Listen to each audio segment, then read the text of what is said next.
Good morning and welcome to today's morning report on Wednesday the 12th of November with me, Rich Perry, market analyst at Handtech Markets. The European trading session started off on the negative side really. US markets just crept into another all-time high yesterday, but no real positive sentiment flowing through the markets. Volume was lighter in due to the fact that it was Veterans Day, so the bond markets were shut, so there was no real steer from the bond traders. But there was just overnight, also the Asian markets were slightly positive, and the Nikkei, for example, was up 0.4%. But that came on the back of rumours or reports that that Prime Minister Shinzo Abe was set to delay the sales tax hike in Japan, and that sort of now questions questions the commitment to Abenomics, and that's sort of led to a few issues maybe arising in Japan. Certainly, the yen is strengthened overnight against the dollar on the back of that, but it's interesting because the drip feed through to the European session has started fairly negatively, and I think that's sort of a function of some of this just slow and steady gains that we've had in Europe over the past week or so, and it's just beginning to catch up with the markets now. I think a bit of a correction is probably not undue, and that's maybe what we're seeing today. Now, in terms of forex markets generally, they're pretty flat, and apart from that yen strength, and I think markets are basically waiting for the outlook from the Bank of England today. We've got the Bank of England quarterly inflation report that comes out at 10:30.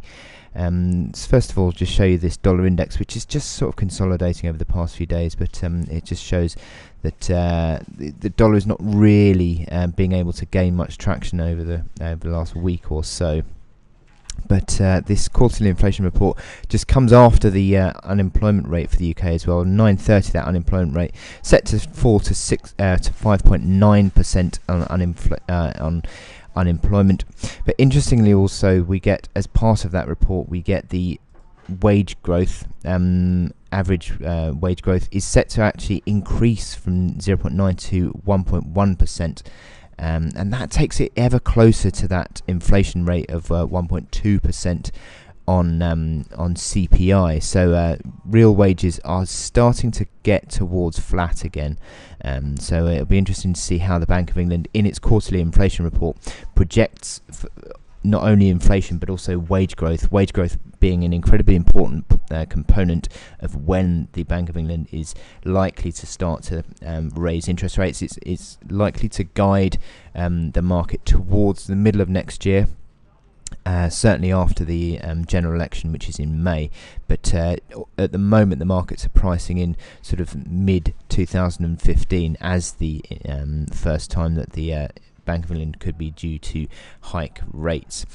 So that could have a big impact on cable today. Cable is at the moment pretty much basically flat, and how the Bank of England comes out with its inflation report, whether it's uber dovish or just basically just in line with what the market is expecting. The market is expecting a cut in growth, inflation, and wage outlook.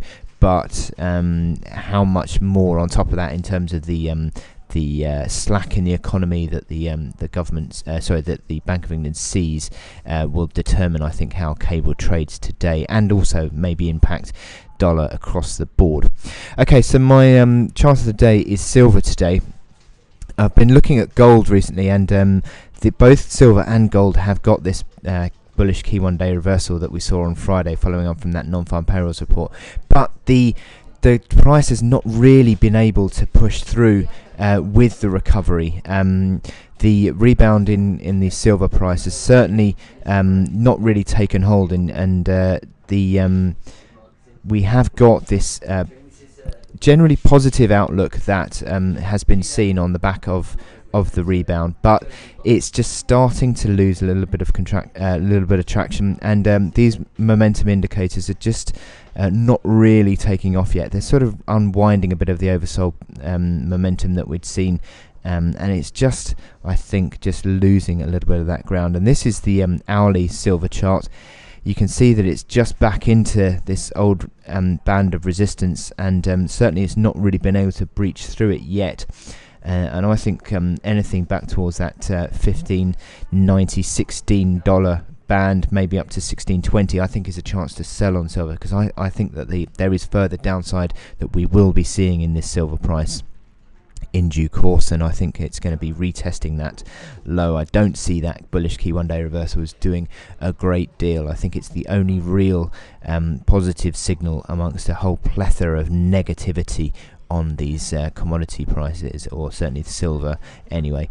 So I wish you good luck in your trading on silver today, and I will speak to you later. Thank you.